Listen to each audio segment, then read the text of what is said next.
professor in the Department of Psychology here at Hiram College. The title that I had was Your Brain on Food. So the way that I presented it, luckily there are a lot of researchers that have done lots and lots of interesting different types of research on this area.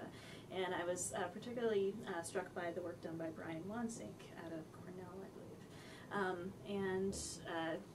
His research centers around mostly our different perceptions of food and how food is presented to us, both the colors, smells, other types of sensations, plus different emotional attachments that we might add to food, and how that can affect what we eat, how much we eat, and other issues like that. So I started off our teach-in with a brief quiz that he has on his website called Mindless Eating. And it just went through some different scenarios and gave the students and also the faculty and staff participants an opportunity to kind of think about or think about what they don't think about when they are eating. So one example is, bring up our first question here.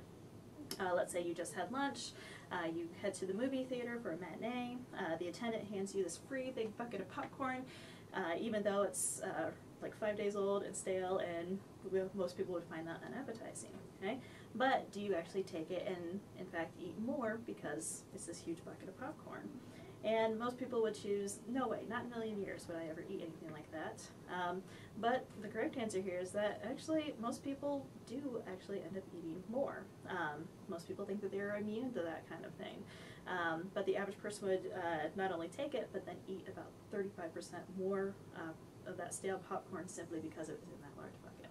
So it's just something that kind of makes you realize just kind of how much we don't think about food, even though in our society we are kind of a food and health conscious, or at least it's in our face with advertisements and things like that.